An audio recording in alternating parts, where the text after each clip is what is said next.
sekali lagi kepada guru agung kita. Saya akan membacakan mandana. Silakan Bapak Ibu mengulangi di dalam hati sambil direnungkan mengenai keagungan dari guru agung kita. Namo tassa bhagavato arahato sama sambuddhassa. Namo tassa bhagavato arahato sama sambuddhassa. Namo tassa bhagavato arahato sama sambuddhassa. Baiklah, para sahabat Dhamma yang saya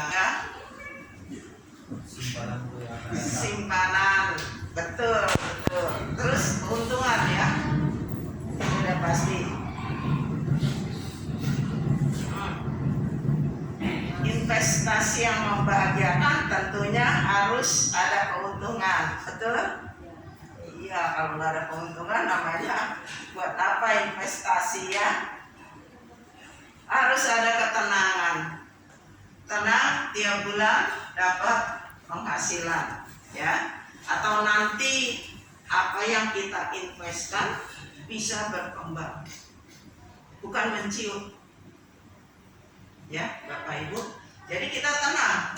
Apalagi bagi yang sudah usianya senior, tentu mengharapkan investasi ini dapat dipetik minimal tiap bulan, ya, karena sudah pensiun.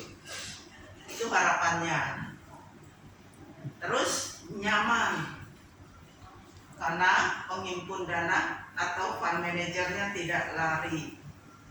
Kan sekarang banyak yang kabur, ya. Orang investasi dikumpuli terus, udah triliun, lari. Ya, hampir setiap hari kita dengar berita seperti itu. Mereka lari, sehingga korbannya banyak sekali. Nah, ini dia korbannya, yang kita kenal dengan investasi palsu atau investasi bodong. Banyak kan? Ya, hampir sering kita dengar begitu. Aduh, ditangkap. Ya, paling korbannya kan uang nggak kembali. Ada yang kembali? Saya dengar sih nggak ada yang kembali uangnya. Walaupun pelakunya ditangkap. Nah, oleh karena itu kita harus berhati-hati. Hati-hati menanamkan modal kita. Jangan sampai terjebak dengan rayuan manis.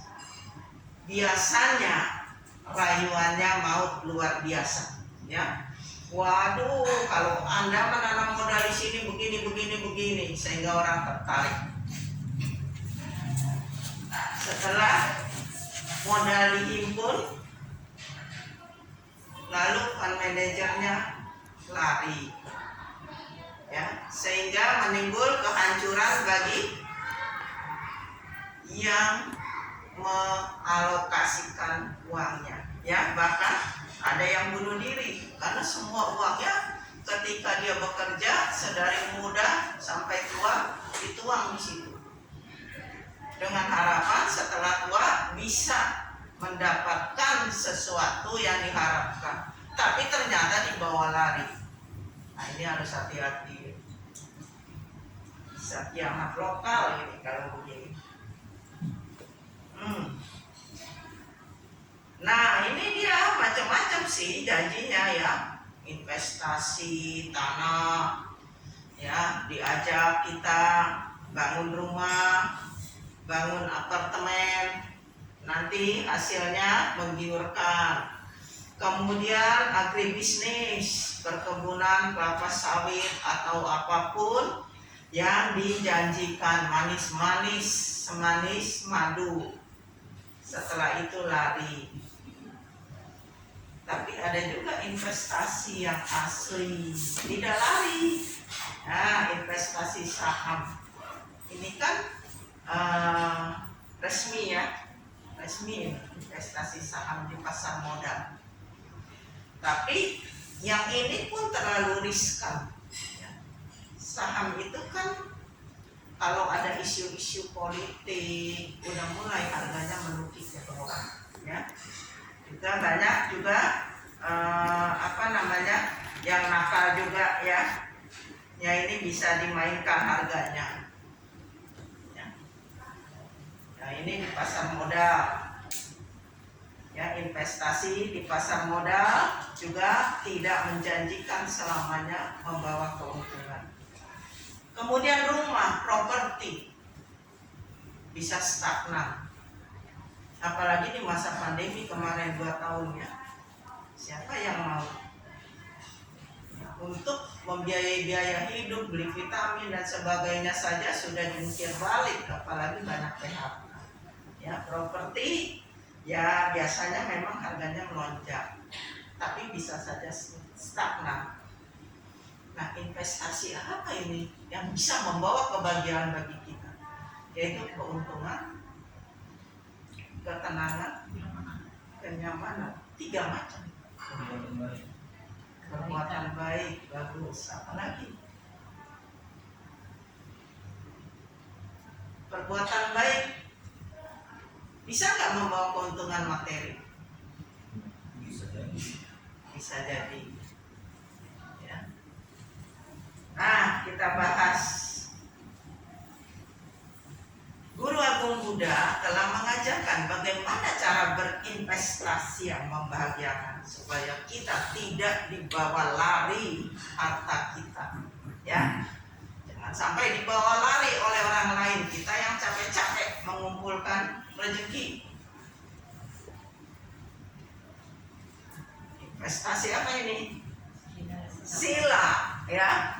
Kok sila bisa dibuat investasi? Nah, itulah uniknya Guru Agung Buddha, ya.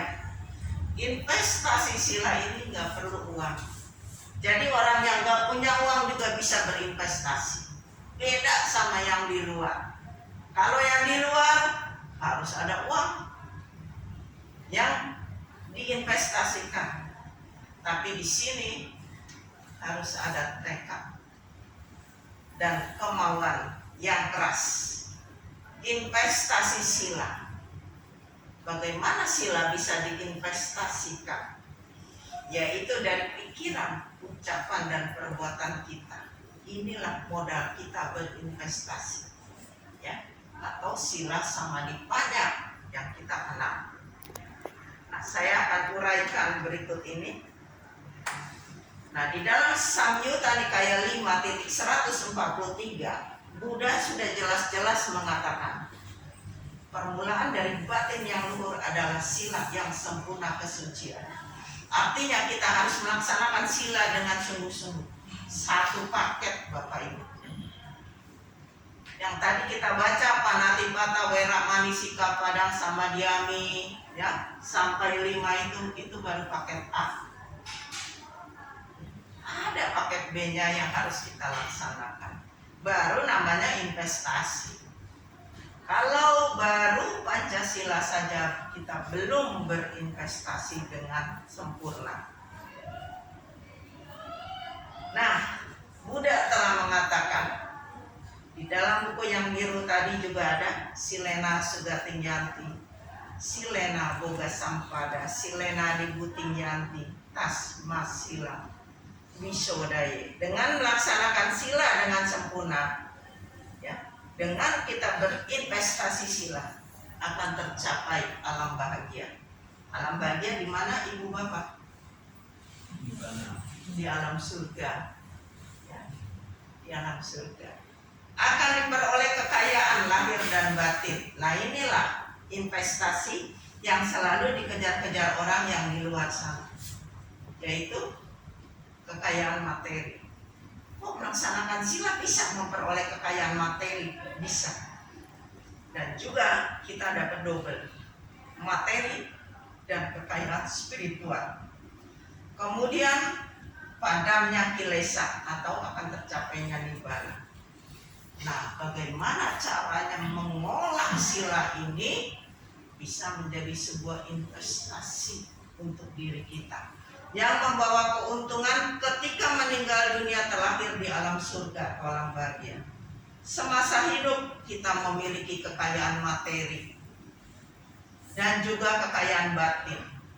karena perilaku kita sudah terjaga, yaitu pikiran, ucapan, dan perbuatan sudah terlatih, terjaga dengan baik.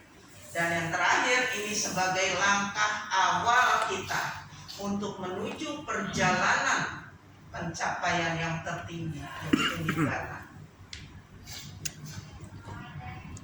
Inilah Ibu Pancasila dan Pancadama.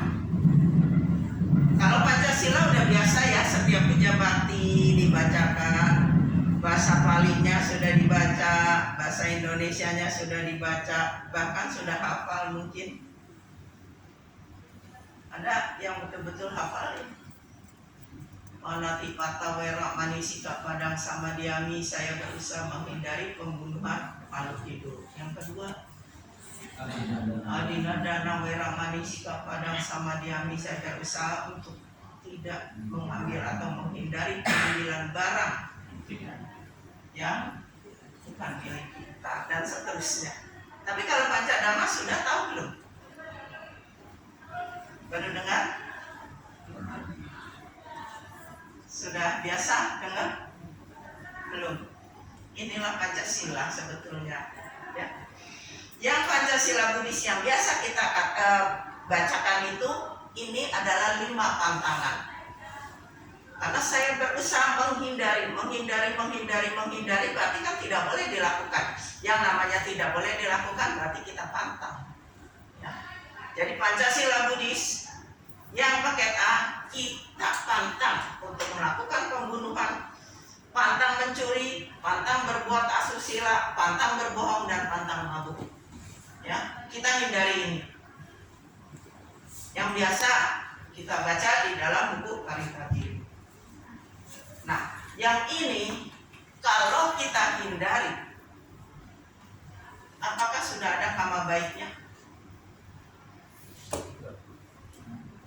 Kama baik belum ada, Ibu Bapak, tapi tidak ada kama buruk. Karena kita menghindarkan. Saya tidak melakukan pembunuhan, saya tidak mencuri, saya tidak berbuat asusila, dan seterusnya. Saya tidak berbuat kama buruk. Ya, saya tidak melakukan hal-hal yang jelek. Tapi kama baiknya belum ada. Ini adalah sila yang pasif. Ini sila yang pasif. Kita berdiam diri, menghindar, pantang melakukan. Tidak ada kama buruk yang kita lakukan. Ya, ini saja kita sudah selamat. Tidak mengumpulkan poin kama buruk. Tapi kita kepengen dong kehidupan kita ini punya kama baik untuk modal kita. Nah, ini dia sila yang aktif, Pancadama. Ya, Pancadama inilah sila yang aktif, yang wajib dijalani, atau hukumnya wajib, harus dilakukan. Baru ada kama baik. Yang pertama, ini pasangan dari Pancasila, ya. Pantang menyakiti dan membunuh, tapi saya wajib memiliki cinta kasih dan welas asih, metta dan karuna. Kalau kita tidak melakukan pembunuhan, tidak menyakiti makhluk lain, tapi harus dibarengi dengan cinta kasih, ya, terus dibarengi dengan rasa welas asih, menolong makhluk yang menderita. Salah satunya bisa pangsen. Pangsen juga harus bijak, ya. Harus bijaksana. Jangan marah sama tetangga. Beli kepiting di pasar dilepas ke rumah tetangga, ya, jadi kasus itu. Atau waduh, saya sakit hati sama tetangga, parkir mobil di depan pintu saya melulu, saya beli kalejaking yang banyak, saya pangsen ke rumahnya. Ini namanya bukan perbuatan baik, ya. Nah, jadi pangsen juga harus bijak-bijak. Bagaimana caranya kita pangsen, ya? Kalau kita mau melepas sesuatu makhluk, tujuannya pangsen adalah melepas makhluk yang dalam keadaan menderita, kita lepas ke habitatnya. Ya. Jadi bukan berarti kita pesan burung, Bang, pesen ya saya besok 1000 ekor. Kita mau pangsen bareng-bareng. Kalau seperti itu, tukang burung akan giat. Dia mencari ke desa-desa, dia tangkap burung yang dalam keadaan bahagia. Burung yang sedang mencari makan di sawah di mana dalam keadaan bahagia, dijaring semua, diambil, dibawa ke Jakarta, dijual. Ya memang di Jakarta dijual, dilepas oleh yang membeli. Tapi kan udah terpisah dengan keluarganya. Burung ada di desa semuanya diambil. Jadi itu sebetulnya bukan fangsen kalau kayak begitu. Ya, itu malah menciptakan penderitaan baru bagi makhluk yang sedang dalam keadaan bahagia. Kalau mau fangsen jangan bilang-bilang beli. Kalau memang ada binatang yang dalam keadaan bahaya. Di restoran kita beli. Saya beli kepiting, tapi jangan dimasak. Diikat aja, bawa pulang, lepas sesuai habitatnya. Ya. Kemudian ada ikan. Kita lihat ikan air laut atau ikan air tawar. Di restoran saya beli, tolong dikasih air, kita lepas. Nah, ikan yang sebentar lagi dipesan orang digoreng, kita selamatkan. Itu baru tepat. Ya. Kita jangan pesan. Kalau pesan, pedagang akan mencari makhluk yang dalam keadaan bahagia, diambil, dijual. Ya. Nah, ini salah satunya fangsen, harus bijaksana ya. Kemudian pantang mencuri. Pasangannya adalah wajib berdana. Kita menghindar, kita pantang mencuri. Tapi ada kebajikan yang harus kita lakukan, yaitu kita wajib berdana, berbagi. Nah, berdana dengan uang hasil keringat sendiri, bukan dari hasil yang tidak baik. Kemudian pantang berbuat asusila, wajib rukun, setia dan sopan. Pantang berbuat asusila bagi perumah tangga yang sudah berpasangan, tidak pantas lagi ya untuk mencari-cari lagi. Berusahalah santuti, merasa puas dengan apa yang dimiliki. Jangan mencari-cari yang lain. Saya bosan yang ini, saya mau cari di luar. Itu udah nggak pantas. Terus bagaimana yang single? Yang single harus puas dengan kesinggelannya. Ya jangan berarti kalau saya single bebas, saya mau kemana kan nggak terikat. Bukan begitu juga cara hidupnya ya. Tetap menjaga sila yang baik. Pantang berbohong, kita sudah tahu, wajib jujur. Pantang mabuk, wajib meditasi. Ya, mabuk menghindari minuman keras dan mengkonsumsi obat-obat terlarang. Pantang mabuk. Tapi yang kita harus lakukan adalah meditasi. Kenapa? Karena meditasi ini membawa kita ke arah kebijaksanaan. Ya, kalau kita terus rutin menjalankan ini, maka kita akan lebih bijaksana, bisa membedakan mana hal yang baik dan mana hal yang buruk. Kita akan lebih sabar. Kita akan mudah konsentrasi, tidak cepat pikun. Ya, ini dia. Nah, saya akan jelaskan manfaat melaksanakan investasi sila.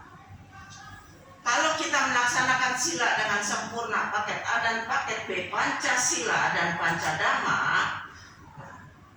berarti bahwa apa yang kita praktekkan itu ada di dalam diri kita sendiri, tidak akan bisa dibawa lari orang. Investasi di luar bisa dibawa lari orang. Investasi sila ada di badan kita sendiri. Tidak akan pernah mengenal kadaluarsa, tidak akan dicuri orang, tidak dibawa kabur. Meskipun ada bencana alam, tidak lenyap. Ya, kita bisa bawa terus dalam kehidupan berikutnya. Kalau investasi yang ada di sekitar kita, janji manisnya sih bisa diwariskan kepada anak. Janji manisnya. Kalau janji pahitnya, ya itu lari, ya. Nah, kalau yang ini kita bisa wariskan dalam kehidupan kita selamanya, ya. Dalam kehidupan kita setelah meninggal dunia, kita akan terlahir di alam yang baik, alam surgawi, ya. karena investasi sila ini bisa kita bawa terus sepanjang kehidupan kita, bahkan menuntun kita pada pencapaian nibbana walaupun masih jauh. Kita melaksanakan sila lalu mengharap, oh saya mengharap jadi orang suci, bisa arahat mencapai nibbana, ya masih jauh ya. Tapi bahagia kita tidak salah arah ya, tidak kesasar. Lumayan kan, masih jauh tapi jalan kita udah benar, daripada kita jalan bengkok-bengkok, di mana jalannya nggak tahu, malah nggak akan ketemu ya. Jadi mudah saja untuk menjadi suci itu, mencapai ke arahatannya 4 asangkaya 100.000 kapa. Jadi kita masih panjang, tapi jangan putus asa. Yang namanya perjuangan itu memang seperti itu. Yang penting kita sudah ada di jalan yang benar, tidak salah arah ya. Kemudian apabila dilaksanakan sungguh-sungguh, Pancasila dan Pancadharma ini akan membawa kebahagiaan duniawi dan surgawi. Nah, kekayaan materinya di mana ini? Ya, silena boga sampada. Bahkan akan menuntun kita pada padamnya kilesa. Sebentar ya, nanti akan ketemu ini. Di mana kita bisa mendapatkan kekayaan materinya. Kalau kita sungguh-sungguh melaksanakan Pancasila, Pancadharma, berarti perilaku kita sudah baik, pikiran, ucapan, dan perbuatan kita sudah terjaga. Maka kemanapun kita pergi, kita tidak akan merasa malu ya. Tidak ada keonaran yang kita lakukan. Kita bisa berjalan kemanapun dengan kepala yang tegak, bukan kepala yang ditundukkan, karena tidak ada perbuatan tercela. Lain sama orang yang perilakunya sudah buruk ya. Kemanapun melangkah kepalanya tertunduk, kalau perlu dibungkus ya. Iya. Tapi karena kita memiliki pikiran yang baik, ucapan yang baik, perbuatan baik, menjaga sila, kemanapun kita melangkah, kita merasa tenang. Dengan demikian, perilaku kita baik akan menghimpun kalyana mita yang banyak. Orang akan senang bergaul dengan kita karena orang baik. Kalau penjahat, penjudi, pemabuk, mau nggak bergaul? Biasanya setiap orang itu mau bergaul yang sama-sama sejalan, satu frekuensi. Pemabuk maunya bergaul sama pemabuk, biar bisa sama-sama diajak mabuk bareng, ya kan? Penjudi bergaulnya sama penjudi, biar bisa bareng. Nah, kalau bergaul dengan orang baik, penjudi, paling biasanya kalau orang baik itu kan di mata orang yang nyeleleh, mereka mencap kita apa? Orang bodoh. Hati-hati ya, kalau kita baik, perilaku kita baik, itu orang bodoh. Padahal bukan orang bodoh, orang bijaksana, tapi dia menganggap itu orang bodoh. Mungkin barangkali nanti saya manfaatkan. Nah, biasanya penjudi ya, pemabuk, dia mau bergaul dengan orang baik itu karena dia cap orang bodoh, dia ingin berdaya.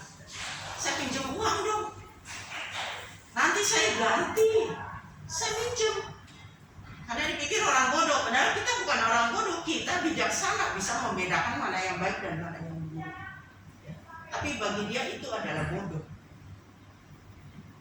Dan kita tentu, kita bijaksana, bisa membedakan ini orang niatnya baik atau niatnya buruk. Ya. Tentu kita bisa menolak. Nah, dengan perilaku yang baik, nama baik kita akan tersebar luas. Oh, kalau dia itu baik, perilakunya baik, jujur, dia menjaga sila dengan baik, sehingga ketika dia mencari pekerjaan, orang tidak segan-segan merekrut, bahkan bisa ditaruh di posisi yang penting, karena orang udah tahu dia menjaga silanya dengan baik. Dia mana berani korupsi, dia mana berani berbuat sesuatu ya. Kalau kita memang bertekad sungguh-sungguh ingin memiliki investasi yang baik ini, menjaga sila dengan sempurna, dengan sempurna, saya katakan, ya, yaitu paket A dan paket B yang tadi. Kita mencari pekerjaan, orang mudah menerima kita. Kita dagang, kita memiliki perilaku yang baik, kita selalu menjaga sila, kita buka toko, orang akan percaya, saya lebih baik belanja sama dia. Saya yakin barang dagangannya adalah barang dagangan yang asli, bukan hasil dari tindak kejahatan. Dia bukan seorang penadah. Dia akan jujur menceritakan barang yang dijual. Oh, yang ini asli kualitasnya, lebih mahal, yang ini KW-KW. Dia akan ceritakan dengan baik. Ya, KW maksudnya kualitas 2, bukan palsu. Ya. Oh, ini yang kualitas kedua. Orang ada yang mencari yang lebih murah, ini pilihannya, akan diberitahu. Yang ini yang asli, lebih kuat, tapi lebih mahal. Ya. Maka orang akan senang belanja di toko kita kalau kita memiliki perilaku yang baik. Saya yakin, saya percaya barang yang saya beli saya tidak akan tertipu. Jadi disitulah mudahnya kita berinvestasi sila. Kita mendapatkan rezeki yang lancar dari perilaku kita, bekerja mudah diterima orang. Kemudian berjualan, orang akan senang belanja di tempat kita. Ya. Mau usaha apa? Misalnya pemilik modal mau buka usaha, buka perusahaan. Kita nggak punya modal, tapi kita punya modal perilaku yang baik. Ini investasi kita. Di dalam Manggala Sutta, bahu si panca apa? Bahu si panca apa? Coba. Ada Manggala Sutta. Bahu sacanca si panca. Bahu si panca. Bahu sacanca si panca. Bahu sacanca si panca. Winayoca susikito. Apa artinya? Memiliki pengetahuan, keterampilan, kemudian memiliki tata susila yang baik adalah berkah utama. Ya, bahu si panca, sacanca. Ya, winayoca susikito. Jadi winayoca susikito ini masuk dalam Pancasila. Ya, memiliki pengetahuan yang luas, yang dalam, ya, kita belajar. Nah, itu sudah lengkap semuanya. Kalau kita punya keterampilan, perilaku kita baik, maka kita akan mudah mencari nafkah. Yang orang akan merekrut kita tanpa modal. Kita modalnya keterampilan dan kejujuran. Ya. Kita bisa ditaruh di dalam posisi yang baik. Tetapi kalau kita memiliki perilaku yang buruk, pengetahuan dan keterampilan kita luas, orang hanya memuji pengetahuan dan keterampilan si A itu bagus, tapi perilakunya buruk, saya tidak mau pakai. Ya. Dia kurang memiliki pengetahuan dan keterampilan, tetapi perilakunya baik. Orang mau pakai nggak? Orang masih mau pakai, bisa dididik, ya. Pengetahuan keterampilan kurang, tapi perilakunya baik, orang masih mau merekrut. Bisa diarahkan, bisa dididik. Tapi kalau pengetahuan keterampilannya luas, tapi perilakunya buruk, orang tidak akan. Karena zaman sekarang mencari orang pinter banyak, ya. Yang titelnya berderet-deret seperti pagar, lulusan dalam negeri, luar negeri, di tengah negeri itu banyak, ya, banyak sekali. Tetapi mencari orang jujur sulit, ya, sangat sulit. Nah, kita pegang yang jujur itu. Sama rajin namanya. Jujur sama rajin. Iya, jujur sama rajin. Ya, jujur malas juga susah. Ya. Jadi modal kita itu. Ya, memiliki pengetahuan, keterampilan, perilaku yang baik, komplit. Pengetahuan, keterampilan kurang, perilaku baik, masih lumayan. Ya, kita bisa dididik, diarahkan. Pengetahuan, keterampilan luas, perilaku buruk, orang takut menerima kita. Nanti dia dipinterin lagi, istilahnya begitu. Ah, ini orang pinter sih pinter, cuman curangnya bukan main. Nanti saya dipinterin sama dia, bangkrut semuanya. Orang nggak mau pakai ya. Nah, jadi yang keempat, ketika akan meninggal dunia, maka akan meninggal dunia dengan tenang karena perilakunya sudah baik. Ya, tidak ada lagi kesalahan di dalam hidupnya, maka dia akan terlahir di alam yang bahagia. Padamnya duka. Nah, ini pencapaian nibbana tadi saya sudah bahas. Nah, inilah sebetulnya investasi yang tidak terkalahkan dan tak ada bandingnya. Investasi yang tujuan akhirnya adalah pencapaian nibbana. Tetapi dalam kehidupan sekarang kita bisa nikmati, yaitu kekayaan materi. Tentunya harus rajin, jangan males. Ya, kata ibu tadi. Jujur, rajin, ulet, Tanggung jawab. tanggung jawab, ya, ulet juga. Jangan bilang, aduh, ini kok saya dapat sedikit. Ya kalau mau banyak, ada orang bilang jagain lilin. Kalau pada jadi banyak, jagain lilin aja. Nah, itu kan udah menyimpang dari dhamma kan. Iya, kalau kita ulet ya kita cari rezekinya memang sedikit-sedikit. Kita harus hemat juga. Ya, hemat bukan berarti pelit. Kita berperilaku yang baik, kita rajin, ulet, kita hidup dengan hemat, maka akan bisa berhasil. Ya, jangan mengarang sesuatu yang besar tapi ogah capek, ya susah juga. Ya. Nah, ini investasi yang betul-betul tidak akan bisa dicuri orang, tidak akan dibawa kabur, ya. Dan tidak pakai modal materi, tapi modal tekad. Keuletan, kemauan menjaga sila yang baik. Buddha mengatakan sila loke anutara, sila tak ada bandingnya di dunia ini. Sila tidak ada bandingnya. Inilah modal kita yang tertinggi. Tidak pakai uang. Orang seperti apapun bisa berinvestasi. Nah, kalau kita sudah melaksanakan apa yang tadi saya katakan, Pancasila Panjadhamma, kita sebagai siswa Buddha atau sebagai umat Buddha, kita ini sudah menjalankan inti dari ajaran Buddha. Inti ajaran Buddha sebagai umat Buddha kita harus tahu ada 3. Yang pertama, jangan berbuat jahat. Jangan berbuat jahat, pedomannya apa? 5 pantangan tadi.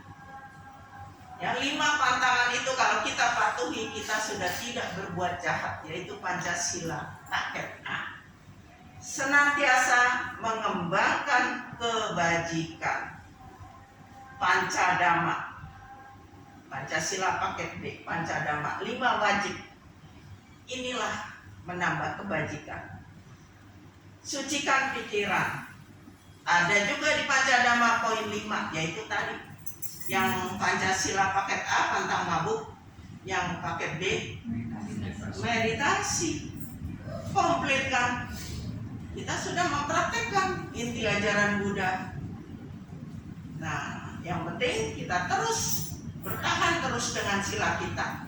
Apabila kita telah mempraktekkan Pancasila dan Pancadhamma, kita sebagai umat Buddha yang sejati sebetulnya seperti itu.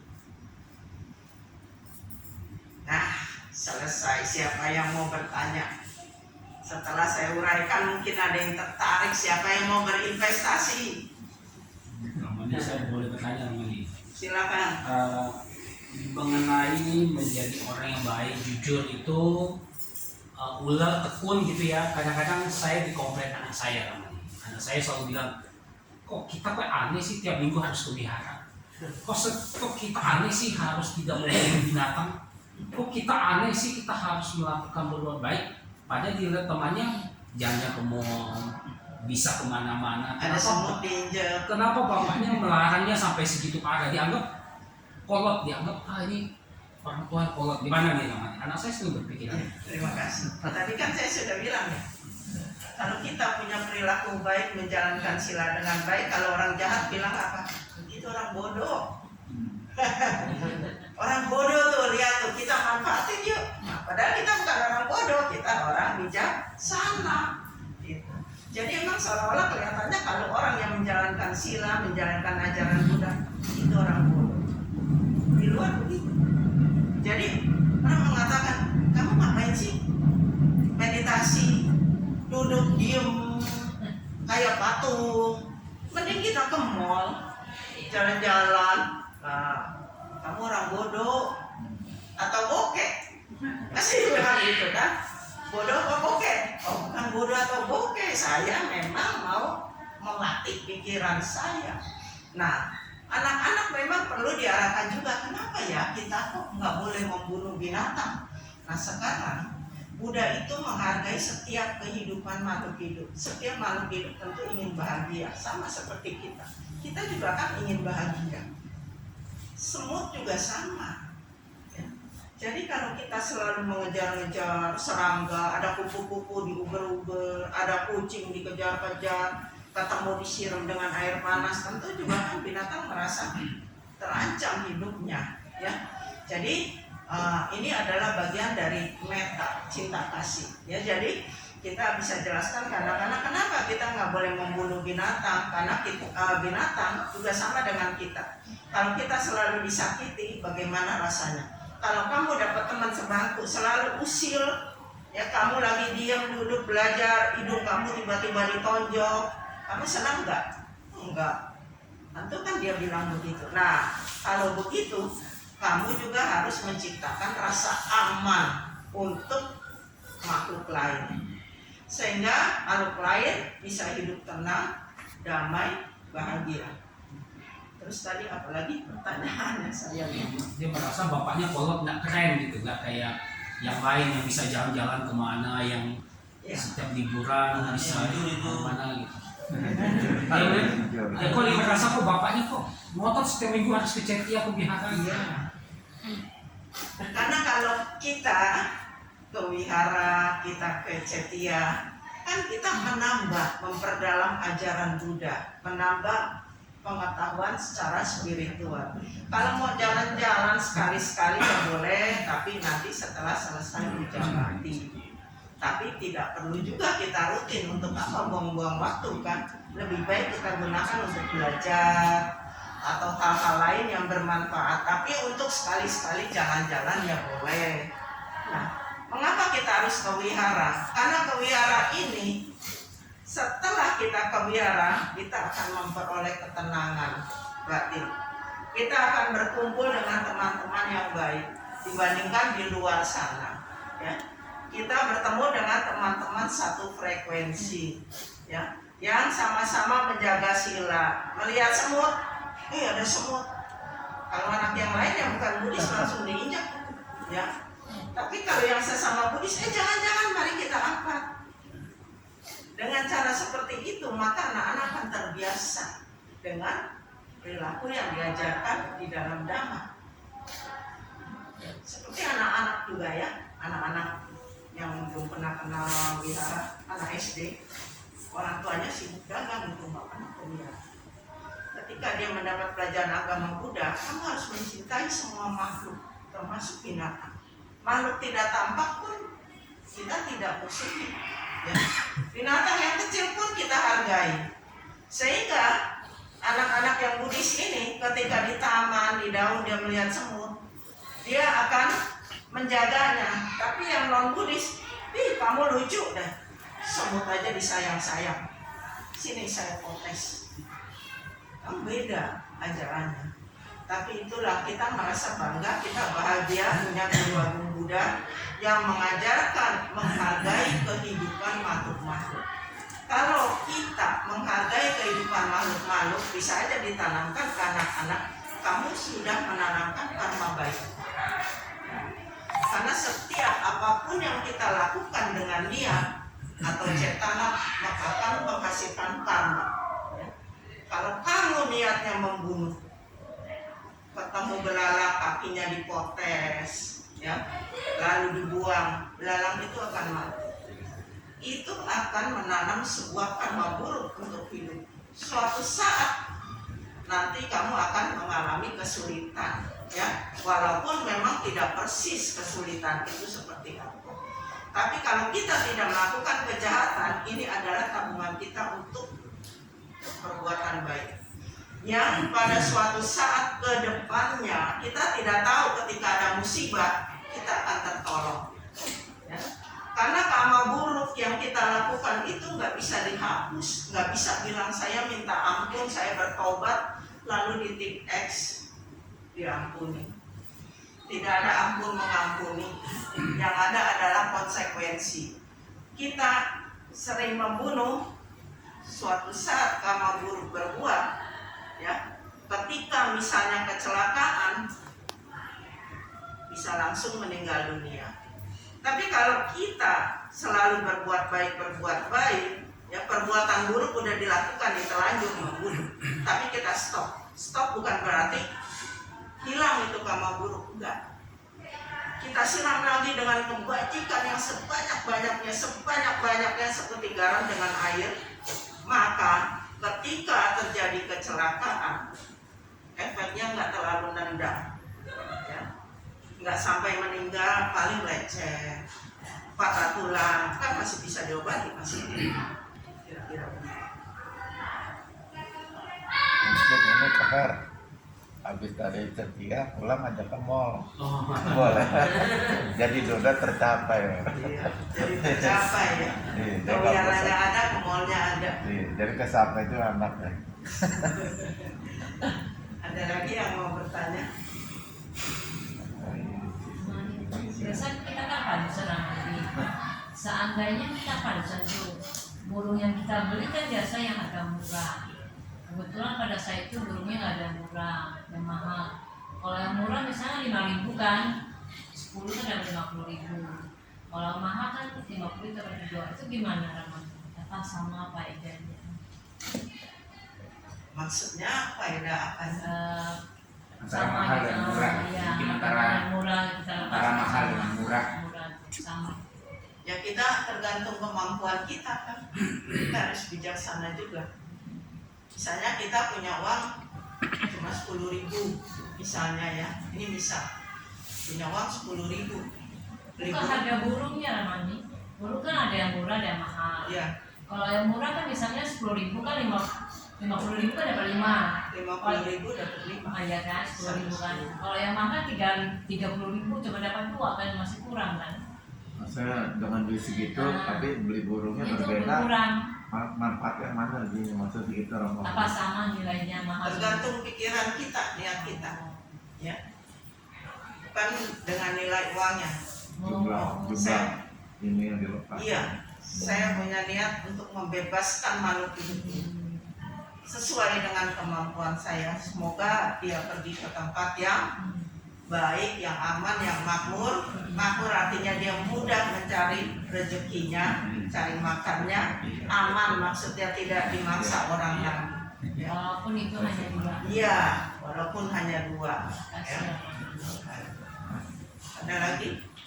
Tidak ada, ya. Nah, silakan ibu bapak berinvestasi, sila, ya. Ada yang sudah mantap? Kalau belum mantap boleh direnungkan nanti malam.